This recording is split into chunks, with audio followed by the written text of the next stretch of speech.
Hello children, we were reading the chapter bringing up Kari. आगे continue करते हैं chapter को। जैसे कि हमें चैप्टर में पढ़ा था कि किस तरीके से जो करी है उसको राइटर ने अपने घर पर रखा होता है और किस तरीके से वो उसके इंसिडेंट बताता है कि किस तरीके से उसने एक बार एक बच्चे की जान बचाई थी।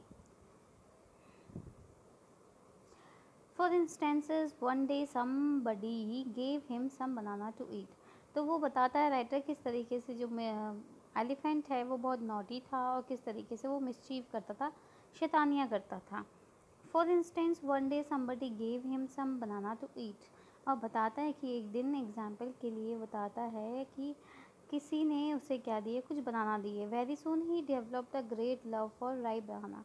बहुत जल्दी उसने क्या किया, डेवलप कर लिया अपना मतलब लव किसकी तरह, बनाना को खाने के लिए।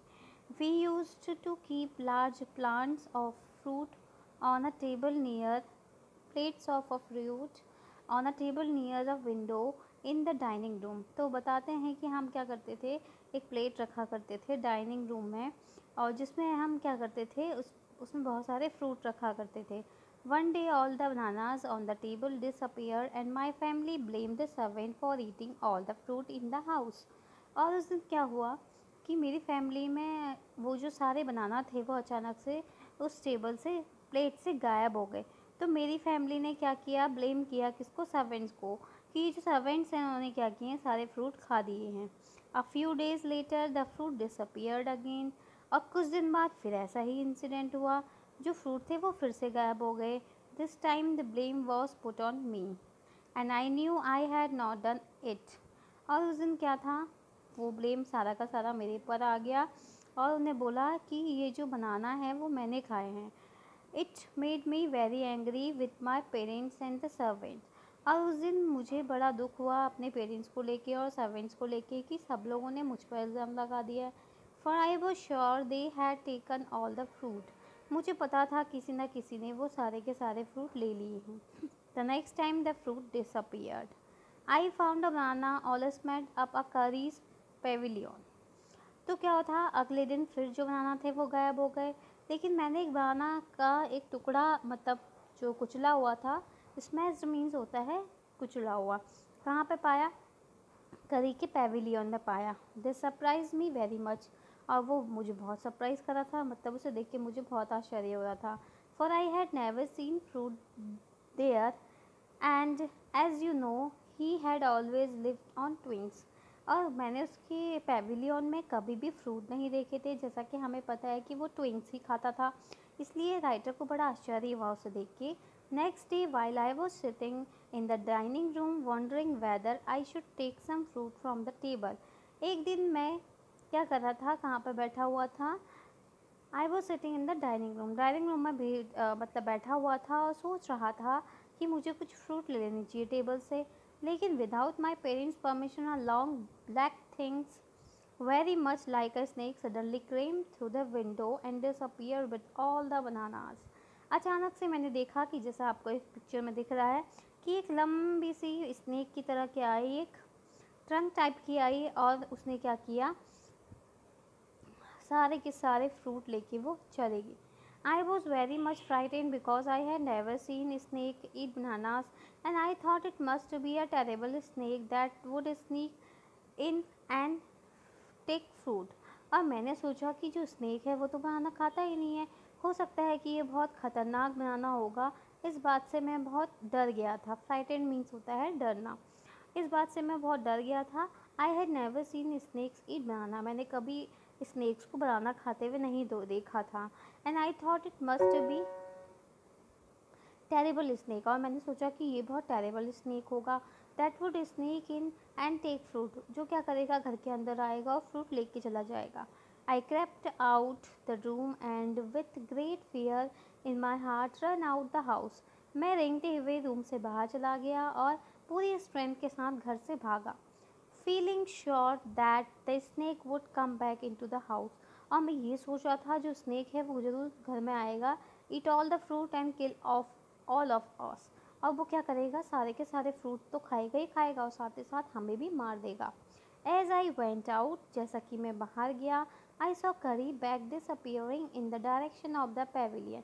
मैंने देखा कि जो करी है उसकी जो पीठ है वो मतलब गायब होते हुए दिख रही है धीरे धीरे। वो कहाँ जा रहा था? अपने पेविलियन की ओर को जा रहा था। And I was so frightened, और मैं बहुत डरा हुआ था। That I wanted his company to cheer me up, और मुझे लगा उसको देख के मैं थोड़ा सा खुश हुआ कि चलो यहाँ पे करी तो है, तो उसकी कंपनी में चाहता था। I run after him into the pavilion, और मैं भी उसके पीछे पीछे पेविलियन में भागा। I found him there eating banana, और मैंने उसे देखा कि वो वहाँ क्या कर रहा था? बनाना खा रहा था। I stood still at astonishment. The bananas were laying strewn all around him, और मैंने देखा कि जो बनाना थे वो strewn थे यानी कि फैले हुए थे उसके चारों तरफ। He stretched out his trunk, उसने अपने ट्रंक को स्ट्रेच किया and reached for one far away from where he was standing, और वो वहाँ से बहुत दूर चला गया जहाँ पर वो खड़ा था। That is instant, ये जो एग्जाम्पल था, the trunk look like a snake, और उस समय मैंने जो उसकी जो उसकी ट्रंक देखी थी वो किसकी तरह लग रही थी? स्नेक की तरह। एंड आई रियलाइज दैट करी वॉज अ थीफ, और मुझे विश्वास हो गया कि जो करी है वही क्या है? चोर है। आई वेंट टू हिम, मैं उसके पास गया। पुल्ड हिम आउट, उसे बाहर खींचा। द ईयर, उसके कान से। The jealously shows me my parents that it was a curry and not I that had eaten all the fruit these many weeks, और मैंने अपने पेरेंट्स को बताया कि ये करी ही था जो इतने दिन से फ्रूट्स खा रहा था। यानी कि राइटर कहता है कि वो मैं नहीं था, क्योंकि उस पर सब लोगों ने क्या किया था? ब्लेम लगाया था।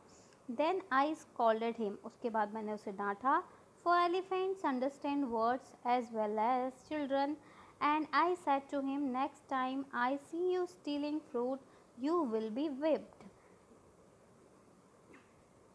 यहाँ पर फिर जो राइटर है वो बोलते हैं एलिफेंट को कि मैंने उसे समझाया बच्चों की तरह कि अगर नेक्स्ट टाइम उसने चोरी करी तो मैं उसकी क्या करूँगा? पिटाई करूँगा। He knew that we all were angry with him, उसे पता था कि हम सब के सब उससे गुस्सा हैं। इवन द सर्वेंट, यहाँ तक कि सर्वेंट भी।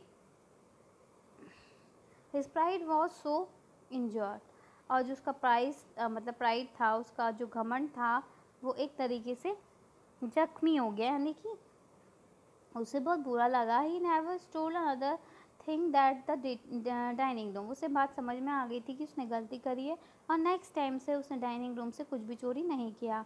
And from then on if anybody gave him any fruit, जब भी उसे कोई फ्रूट देता था, he always squeal as if to thank them, वो हमेशा चिल्लाता था, स्क्वील करता था उनको थैंक करने के लिए। An elephant is willing to be punished for having done wrong, but if you punish with him without any reason he will remember it and pay you back in your own coin. आपने elephant को मतलब जो elephant होती है वो will होते हैं, यानी कि उनकी इच्छा होती है। अगर उन्हें कोई भी मतलब उन्होंने कोई भी गलत काम किया है तो उन्हें कोई पनिशमेंट दे रहा है तो वो एक्सेप्ट कर लेते हैं ईजिली। लेकिन अगर उन्होंने कोई भी गलत काम नहीं किया है, अगर उनको बिना बात के कोई पनिशमेंट देता है तो वो एक ना एक दिन बदला ज़रूर लेते हैं। An elephant must be taught when to sit down, एक एलिफेंट को ये भी सिखाना पड़ता है कि कब आपको बैठना है। व्हेन टू वॉक, कब आपको वॉक करना है। And when to go fast, कब आपको तेज़ चलना है। व्हेन टू गो स्लो, कब आपको धीरे चलना है। You teach him these things as you teach a child, बिल्कुल ऐसे ही जैसे कि आप किसी बच्चे को सिखा रहे हो। इफ़ यू से धत and pull him by ear he will gradually learn to sit down, जैसे ही आप उसको धत बोलते हो और उसको कान से खींचते हो तो धीरे धीरे वो क्या सीख जाता है कि उसको नीचे बैठना है। सिमिलरली इफ़ यू से माली and pull his trunk forward, अगर ठीक उसी प्रकार से आप उसे माली बोलते हो और उसकी ट्रंक को ऊपर की ओर को खींचते हो, he will gradually learn that it is the signal to walk, उसे समझ में आ जाता है धीरे धीरे कि ये क्या है? एक सिग्नल है क्या करने का? वॉक करने का।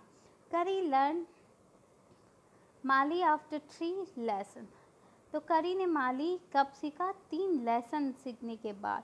But it took him 3 week to learn, ऐसा सीखने में उसे कम से कम 3 सप्ताह लगे धत सीखने में। He was no good at sitting down, वो नीचे बैठने में अच्छा नहीं था। And do you know why an elephant should be taught to sit down, क्या आपको पता है कि एलिफेंट को नीचे बैठना क्यों सिखाया जाता है? Because he grows taller and then you who take care of him, so what then when is 2 or 3 years old, you can only reach his back with a ladder.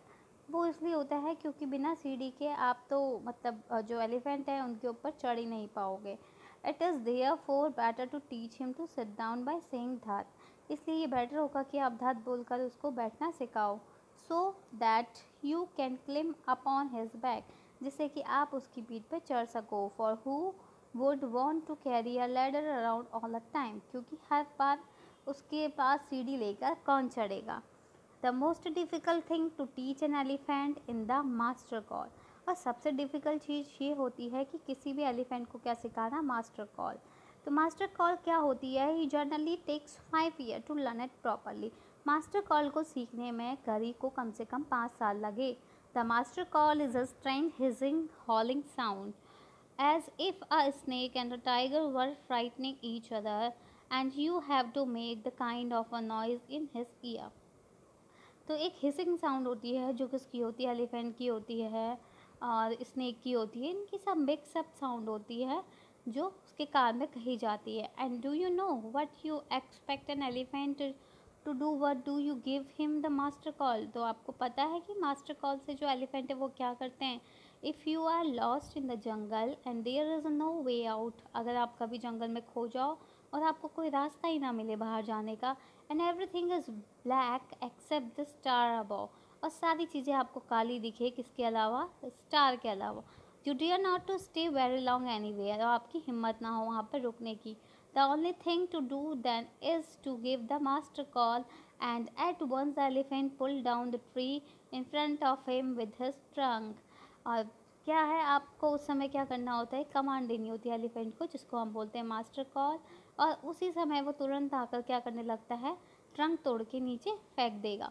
This frightened all animals away, और जिससे क्या होगा, ये सारी चीज़ें और frightened कर देंगी, मतलब डरा देंगी और एनिमल्स को। As a tree comes crashing down, जिस तरीके से जो ट्री है वो एकदम से टूटेंगे। Monkeys wake up their sleep, monkey अपने स्लीप से उठ जाएंगे। And run from branch to branch, और जो मंकी है वो एक डाल से दूसरी डाल पर कूदना स्टार्ट कर देंगे। You can see them in the moon light, आप जो मून लाइट है, रात की जो चांदनी रात है, उसमें आप उन्हें देख सकते हो। And you can almost see the stage running in all direction below, और आप ये भी देख सकते हो कि किस तरीके से वो अलग अलग डायरेक्शन में दौड़ते हैं। You can hear the growl of the tiger in the distance, और आप उस जंगल में जो टाइगर है उसकी डिस्टेंस भी सुन, मतलब उसकी आवाज़ भी सुन सकते हो ग्रोल करने की। इवन ही इज़ फ्राइटेन, और यहाँ तक कि वो भी डर जाएगा इस चीज़ से। Then the elephant pull down the next tree, और उसके बाद जो एलिफेंट है उसको नेक्स्ट ट्री में, वो नेक्स्ट ट्री तोड़ेगा। एंड द नेक्स्ट, उसके बाद नेक्स्ट, फिर next. Soon you will find that he has made a road right through the jungle straight to your house, और आप तब देखोगे कि उसने क्या किया है, घर बना दिया है किसके लिए, आपके रास्ता बना दिया है कहाँ जाने के लिए, आपके घर को जाने के लिए, जो स्ट्रेट यानी कि सीधे होते हुए आपके घर को जाएगा। तो ये चैप्टर लिखा है देन गोपाल मुखर्जी ने। If you like the chapter please subscribe and like.